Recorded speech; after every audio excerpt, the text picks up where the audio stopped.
नमस्कार, स्वागत है आपका हमर छत्तीसगढ़ में और मैं हूं आपके साथ दुर्गेश पांडे। बुलेटिन की शुरुआत करेंगे इस वक्त की बड़ी खबर से। बिलासपुर से इस वक्त की बड़ी खबर, बीजेपी की संगठनात्मक बैठक, सभी पार्टी सदस्य और पदाधिकारी हुए शामिल। बिलासपुर से इस वक्त की बड़ी और अहम खबर हम आप तक पहुंचा रहे हैं। बीजेपी की संगठनात्मक बैठक हुई है बिलासपुर में। बीजेपी की संगठनात्मक बैठक, सभी पार्टी सदस्य और पदाधिकारी हुए शामिल।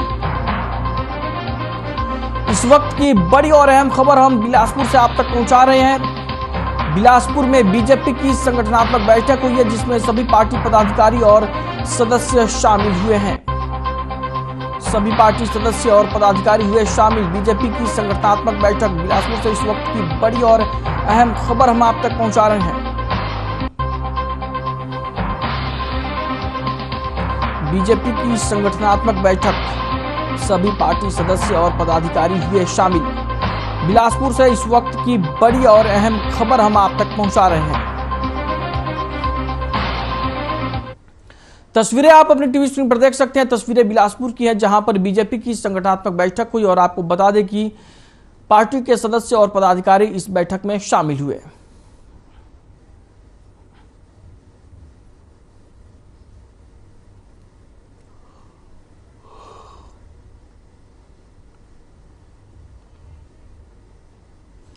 बात करेंगे इस वक्त की एक और बड़ी खबर की। इस वक्त की बड़ी खबर बिलासपुर से आ रही है। ओम माथुर ने की प्रेस कॉन्फ्रेंस।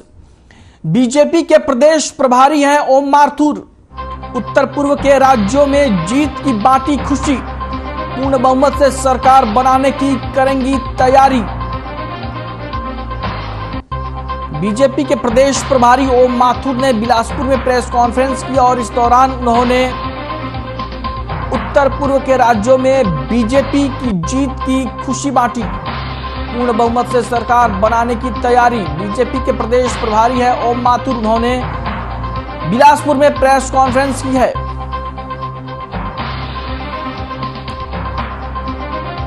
उत्तर पूर्व के राज्यों में जीत की बांटी खुशी। आपको बता दें कि आज पूर्वोत्तर के 3 राज्यों त्रिपुरा, नागालैंड और मेघालय में चुनाव के नतीजे सामने आए हैं, जहां पर त्रिपुरा और नागालैंड में एक बार फिर से बीजेपी की सरकार बनती हुई दिखाई दे रही है। आपको बता दें कि त्रिपुरा में बीजेपी सरकार की फिर से वापसी हुई है, वहीं नागालैंड में बीजेपी अपने गठबंधन सहयोगियों के साथ एक बार फिर से सरकार में आती हुई दिख रही है।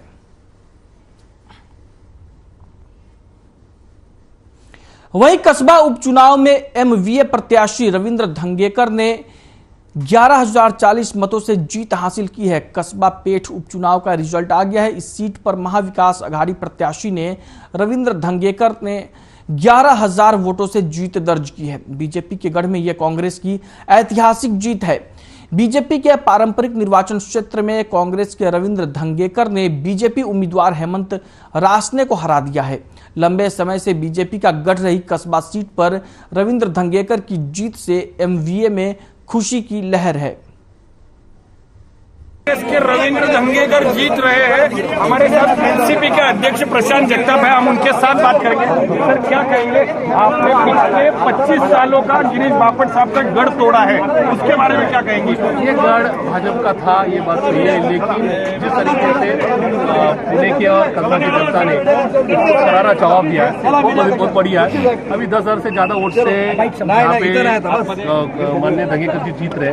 कहीं तो भी रेशम बाग के बाद मोती बाग में ये क्यों हुआ कि आपने हारे और आपके प्रत्याशी जीते? ये लड़ाई कभी भी, ये लड़ाई जो थी वो धंगेकर जी वर्सेस रास्ते जी की नहीं थी। ये लड़ाई धंगेकर जी के खिलाफ देवेंद्र जी फडणवीस जी की थी। जो देवेंद्र जी फडणवीस गए 9 दिन से पुणे में बैठे थे, उनको यहाँ जितना उन्होंने बवाल किया, जितना हंगामा किया, सिर्फ देवेंद्र फडणवीस ने आज यहाँ पे कुछ दिनों पहले अमित शाह भी आके गए, उस बारे में क्या? सही, अमित शाह जी हो, उसी के साथ एकनाथ जी शिंदे हो, देवेंद्र जी फडणवीस और राज्य का पूरा मंत्रिमंडल यहाँ पर बैठा था।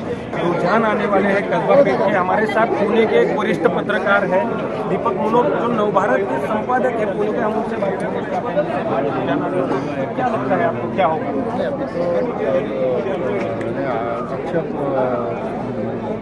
जो अपेक्षा थी पहले तीनों राउंड में धंगेकर आगे, कांग्रेस के धंगेकर आगे चल रहे हैं और बीजेपी का जो पॉकेट था उसमें बहुत बड़ी आघाड़ी बीजेपी को मिलने की संभावना थी, लेकिन अभी भी वो मिल नहीं रही है। तो मात्र 500-600 वोटों की आघाड़ी उनको मिली हुई है। तो इसके कारण बीजेपी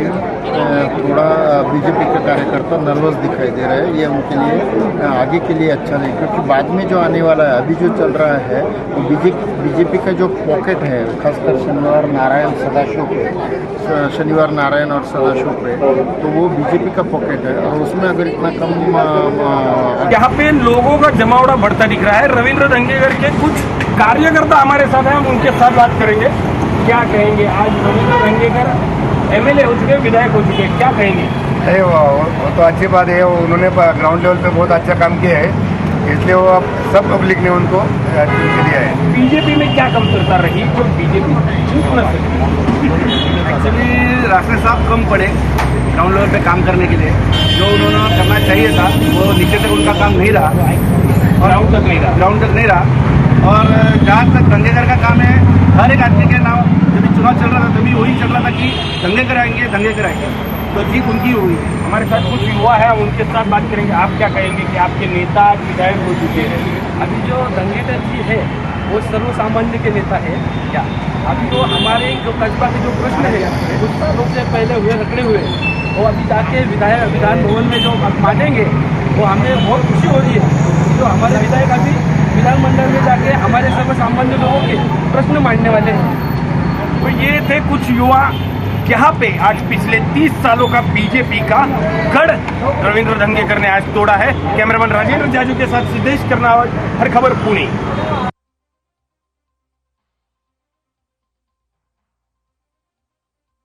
बात करेंगे इस वक्त की बड़ी खबर की। इस वक्त की बड़ी खबर रायपुर से आ रही है। रायपुर से इस वक्त की बड़ी और अहम खबर हम आप तक पहुंचा रहे हैं। तृतीय अनुपूरक बजट पारित, 4144 करोड़ रुपए का बजट पारित हुआ है। मुख्य बजट का आकार बढ़ा, 1,15,385 करोड़ ज्यादा हुआ बजट का आकार। तृतीय अनुपूरक बजट पारित, 4144 करोड़ का अनुपूरक बजट पेश। मुख्य बजट का बढ़ा आकार, 1,15,385 करोड़ हुआ बजट का आकार। तृतीय अनुपूरक बजट पारित हुआ है। रायपुर से इस वक्त की बड़ी और अहम खबर हम आप तक पहुंचा रहे हैं। मुख्य बजट का बढ़ा आकार, 1,15,385 करोड़ हुआ बजट का आकार। 4,144 करोड़ का अनुपूरक बजट पेश हुआ है विधानसभा में और विधानसभा से अनुपूरक बजट को पारित कर दिया गया।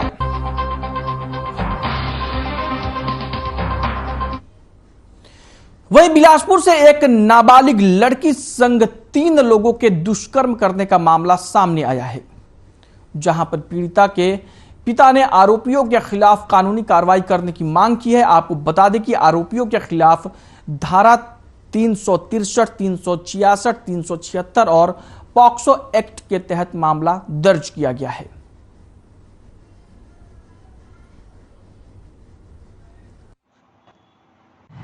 महेश पासी, सूरज सूर्यवंशी और सूरज यादव के खिलाफ। ये लोग कौन हैं?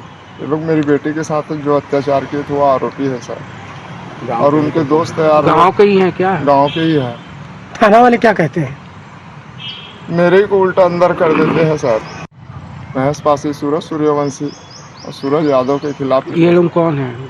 ये लोग मेरी बेटी के साथ जो अत्याचार किए थे वो आरोपी है सर, और उनके दोस्त है यार। गाँव के ही हैं क्या? गाँव के ही है। थाना वाले क्या कहते हैं? मेरे को उल्टा अंदर कर देते हैं सर। ठीक है, नाम बताइए आप अपना। चरणदास।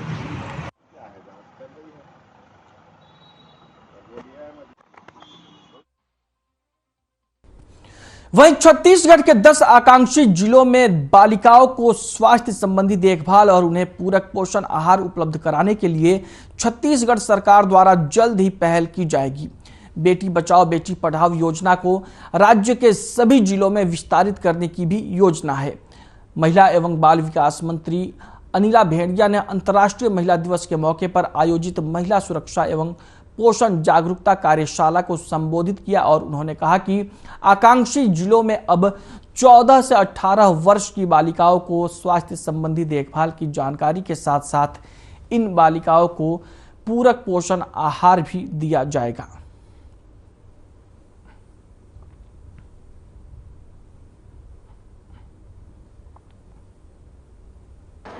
यहाँ बहनें और हमारे यूनिसेफ के साथी सभी उपस्थित हैं, जैसे कि हर्षा साहू जी, मोनाली जी, हमारे अनु शर्मा जी, जिन्होंने अपनी विधाओं और कला को आप लोगों के बीच आप लोगों को बताकर महिलाएं अपने आप को कैसे सुरक्षित रख सकते हैं, ये आज मंच में आप सब ने देखा होगा। और हमारे यशस्वी मुख्यमंत्री जी भी चाहते हैं कि उनके नेतृत्व में हमारे छत्तीसगढ़ की महिलाएं, बेटियां सुरक्षित रहें।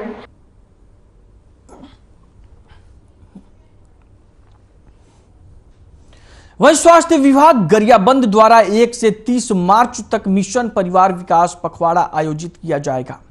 मिशन परिवार विकास पखवाड़ा रथ को डीपीएम अधिकारी सोनल ध्रुव ने हरी झंडी दिखाकर रवाना किया। ये रथ जिले के सभी विकास खंड में पहुंचकर दंपति परिवार को बताएगा क्यों जरूरी है फैमिली प्लानिंग। कई तरह की जानकारी इसके तहत दी जाएगी और साथ जिले के सभी विकास खंडों के विभिन्न ग्रामों में जहां फैमिली प्लानिंग की नियोजन जहां कम यूज होती है, ऐसे जगहों पर सास बहू सम्मेलन के माध्यम से स्थायी तथा अस्थायी साधनों के साथ साथ नए गर्भ निरोधक साधन जैसे अंतरा एवं छाया के बारे में विशेष जानकारी दी जाएगी।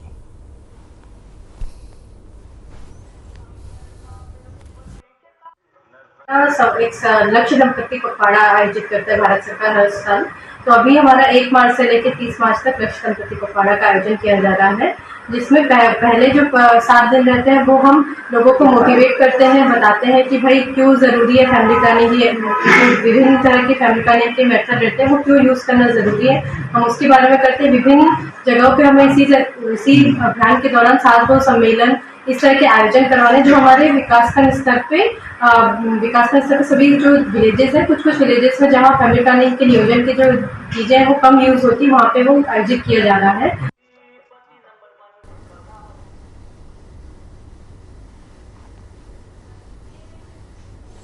सरकंडा थाना क्षेत्र के कपिल नगर इलाके में लूट की घटना को अंजाम दिया गया। कपिल नगर क्षेत्र में रहने वाले शिव कुमार चंद्रा दवाई कंपनी में सेल्स ऑफिसर के पद पर थे, जो रिटायर हो चुके हैं। वो अपनी बेटी की शादी के समय लिए गए उधार की रकम को वापस करने अपने खेत को बेचे थे। इसके बाद बकाये की रकम बैंक में जमा कराई थी, जिसे निकालने के लिए वो बैंक गए थे। बुजुर्ग शिव कुमार अपनी बेटी की शादी करने के समय लोगों से रुपए लिए थे, जिसे लौटाने के लिए मंगलवार की दोपहर सरकंडा के एसबीआई ब्रांच गए, जहां करीब 2.5 लाख रुपए निकालकर वापस अपने घर आ रहे थे। इसी दौरान घर के आसपास एक अज्ञात स्कूटी सवार ने बुजुर्ग को धक्का दे दिया। गिरने के बाद जब बुजुर्ग उठा तो उसके पास स्कूटी सवार फिर आया। इसके बाद उनके हाथ में रखे थैले को झपटकर मौके से रफू चक्कर हो गया। लूट की घटना की जानकारी लगते ही थाना प्रभारी फैजुल शाह अपनी टीम के साथ घटनास्थल के पास पहुंचे और आसपास लगे सीसीटीवी फुटेज को खंगालना शुरू किया, जिसके बाद आरोपी की गिरफ्तारी हुई। लुटेरे की तलाश में पुलिस ने अलग अलग जगह पर रवाना किया और आरोपी की गिरफ्तारी की गई।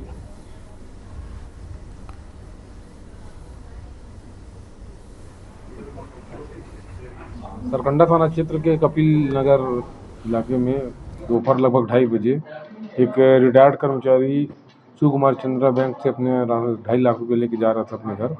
तभी एक व्यक्ति के द्वारा उसके 2.5 लाख रुपए को छीन लिया गया और वो व्यक्ति फरार हो गया, जिसमें सरकंडा पुलिस ने तत्काल उस आरोपी के बारे में बैंक में जाके पतासाजी किया तथा ईसीसी के माध्यम से उस आरोपी का डिटेल जो बैंक से प्राप्त हुआ तो उसके आधार पर उसे घर में तस्दीक किया और उसका मोबाइल नंबर प्राप्त कर और फोटो प्राप्त कर जितने भी ग्रुप हैं और पड़ोसी जो जिले हैं उन सभी जगह में सर्कुलेट किया गया तथा जीआरपी की भी मदद ली गई और केंद्रा पुलिस इसी बीच उनके तकनीकी साथ से पुष्टि हुई कि वो शायद उत्कल एक्सप्रेस में सफ़र कर रहा है जिसके आधार पे जो अगला स्टॉपेज था पिंडरा, वहाँ की पुलिस से संपर्क किया गया और उनको आरोपी जो संदेही था उसका फोटो वगैरह दिया गया और उनसे लगातार समन्वय स्थापित करके आरोपी को पिंडरा में गिरफ्तार किया गया, जिससे पूछताछ में अपनी घटना को स्वीकार किया और उससे लूटी हुई राशि को बरामद किया गया। चेहरा ऊपर करना यार, अरे ऊपर करना।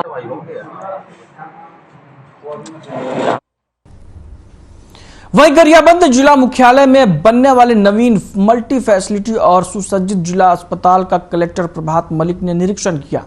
इसके साथ ही स्वास्थ्य विभाग के अधिकारियों को दिशा निर्देश दिए गए और उन्होंने कहा कि स्वास्थ्य विभाग के वाहनों की पार्किंग, मरीजों के साथ आए हुए वाहनों की पार्किंग के लिए सुनियोजित जगह भी चयनित की जाए। साथ ही उन्होंने operation theatre, trauma centre, general ward जैसे जगहों को चिन्हित करने के भी निर्देश दिए।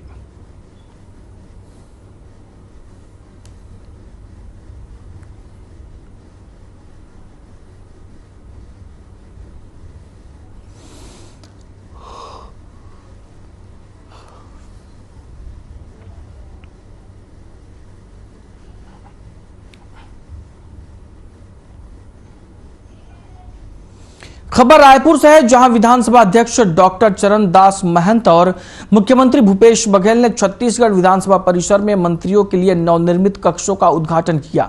इस अवसर पर विधानसभा उपाध्यक्ष संतराम नेताम, संसदीय कार्य मंत्री रविंद्र चौबे, लोक निर्माण विभाग के मंत्री ताम्रध्वज साहू समेत अन्य मंत्री मौजूद रहे।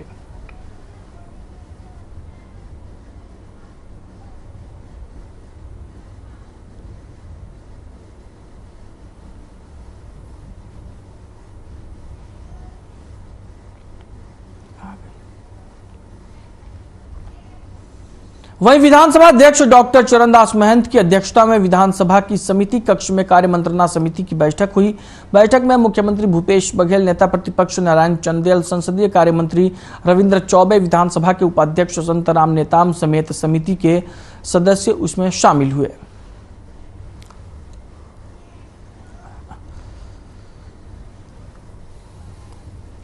विधानसभा के अध्यक्ष डॉक्टर चरणदास महंत की अगुवाई में विधानसभा की कार्य मंत्रणा समिति की बैठक हुई, जिसमें मुख्यमंत्री भूपेश बघेल समेत तमाम नेता शामिल हुए और डॉक्टर चरणदास महंत ने कार्य मंत्रणा समिति की बैठक की अध्यक्षता की।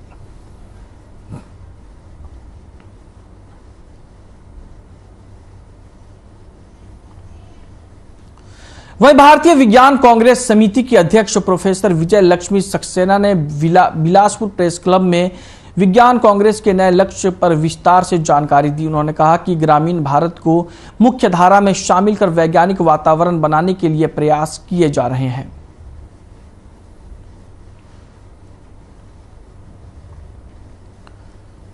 विज्ञान कांग्रेस की अध्यक्ष विजय लक्ष्मी सक्सेना ने प्रेस क्लब में प्रेस कॉन्फ्रेंस की और नए लक्ष्य के बारे में विस्तार से उन्होंने जानकारी दी।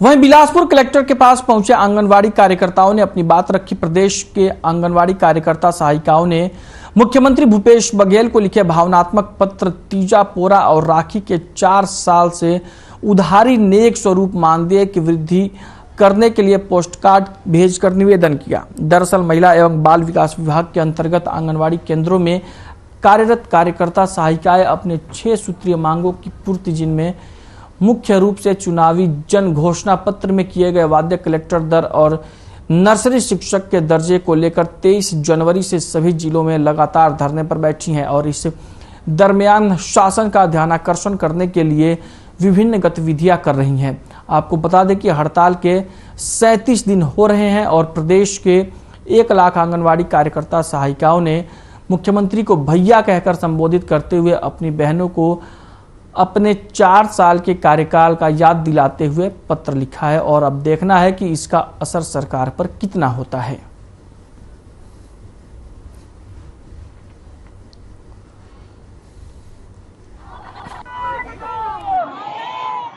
जब तक हमको शासकीय कर्मचारी घोषित नहीं कर रहे तब तक कलेक्टर 1.5 रुपए मान दे दे। कार्यकर्ता को 100%, सुपरवाइजर पे ले, सहायिका को 100%, कार्यकर्ता पे ले। रिटायरमेंट होने के बाद में 5 लाख रुपए कार्यकर्ता को, 3 लाख रुपए सहायिका को दे और पेंशन ग्रेजुएटी लाख कि बहुत सारी जो कार्यकर्ता सहायिका बहनें हैं वो दूर दूर से आ रही है, उनको आने जाने की समस्या हो रही है। बहुत लोगों की आर्थिक स्थिति खराब है, बहुत लोगों की तबीयत खराब है, बहुत लोग गर्भवती है, विकलांग है, छोटे छोटे बच्चों को लेके आ रहे हैं। 2-3 दिन पहले हमारी 2-3 बहनों का वही मंच और पंडाल में तबीयत बहुत ज़्यादा खराब हो गया था और हम लोग अभी कल से जन समर्थन वाला एक सिग्नेचर वाला कार्यक्रम रख रहे हैं।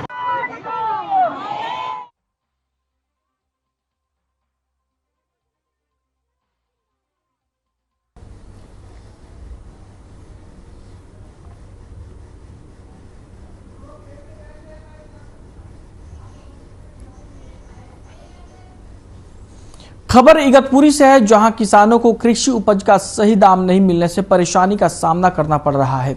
इसी बात से नाराज इगतपुरी तहसील के पजली देशमुख गांव के एक किसान अंबादास खैरे ने अपनी 5 एकड़ गोभी की फसल पर हल चला दिया। किसान अंबादास खैरे ने गोभी की खेती के लिए प्रति एकड़ 50,000 रुपये खर्च किए। उन्होंने कुल 5 एकड़ गोभी की खेती कर 2.5 लाख रुपये खर्च किए, लेकिन गोभी की फसल का दाम मात्र 1 रुपये होने के कारण उन्होंने सरकार के विरोध में अपनी फसल को खराब कर दिया। वहीं राज्य में प्याज और अंगूर समेत विभिन्न फसलें उगाने वाले किसान संकट में हैं, क्योंकि उन्हें अपनी फसलों का सही मूल्य नहीं मिल पा रहा है। अब किसान अंबादास खैरे ने कहा कि सरकार को किसानों की पीड़ा को समझना चाहिए और अगर ऐसा नहीं होता है तो किसान फिर से हड़ताल पर चले जाएंगे।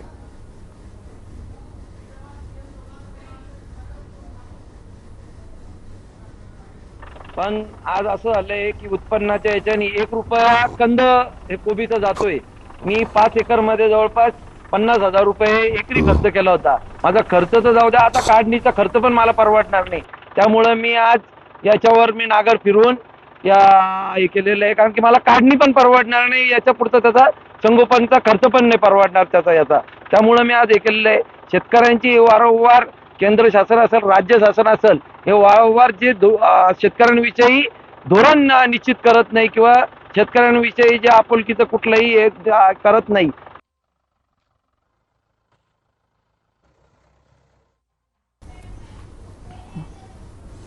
अंतर्राष्ट्रीय महिला दिवस के अवसर पर महिला एवं बाल विकास विभाग ने रायपुर के साइंस कॉलेज परिसर स्थित पंडित दीनदयाल उपाध्याय ऑडिटोरियम में महिला सुरक्षा एवं पोषण जागरूकता कार्यशाला का आयोजन किया। महिला एवं बाल विकास मंत्री अनिला भेड़िया ने कार्यक्रम का दीप प्रज्वलन कर शुभारंभ किया। इस दौरान संसदीय सचिव रश्मि सिंह, संजारी बालोद विधायक संगीता सिन्हा, धरसीवा विधायक अनीता योगेंद्र शर्मा, पंजरिया विधायक ममता चंद्राकर, छत्तीसगढ़ राज्य महिला आयोग की अध्यक्ष डॉक्टर किरणमयी नायक और छत्तीसगढ़ बाल संरक्षण आयोग की सदस्य आशा यादव भी उपस्थित रहे।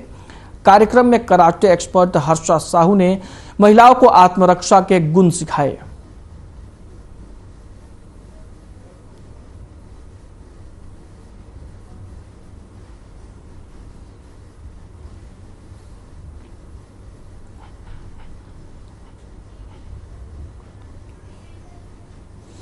नीरा देवधर का जल मुद्दा एक बार फिर से तूल पकड़ने लगा है। ताजा घटनाक्रम में संगोला में रामराजे नाइक निम्बालकर की तस्वीर जला दी गई, जिसके चलते सांसद रंजीत सिंह नाइक निम्बालकर और पूर्व विधान परिषद अध्यक्ष रामराजे नाइक निम्बालकर के बीच विवाद तेज होता नजर आ रहा है। विधान परिषद के पूर्व अध्यक्ष रामराजे नाइक निम्बालकर की ओर से वाठार स्टेशन पर एक कार्यक्रम के दौरान नीरा देवधर के पानी के मुद्दे पर टिप्पणी करने के बाद रविवार को संगोला में गुस्सा देखा गया था। ऐसे में संगोला के कुछ कार्यकर्ताओं ने श्रीमंत रामराजे नाइक निम्बालकर की तस्वीर जलाकर उग्र विरोध प्रदर्शन किया। इसके विरोध में उत्तर कोरेगांव में राष्ट्रवादी कांग्रेस पार्टी के पदाधिकारियों और कार्यकर्ताओं ने उपद्रवियों के खिलाफ वाठार पुलिस से कार्रवाई करने की मांग की।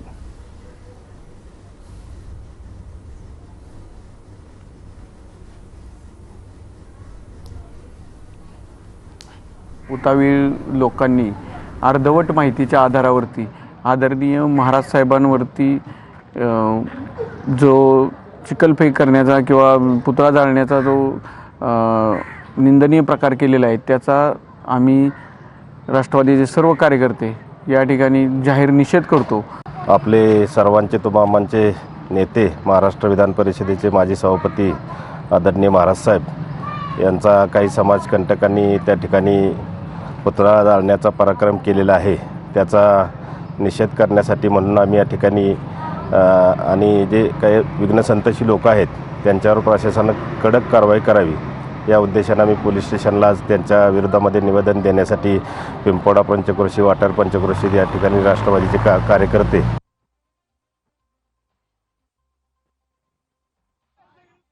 बुलेटिन में फिलहाल के लिए इतना ही। मुझे दीजिए इजाजत। नमस्कार।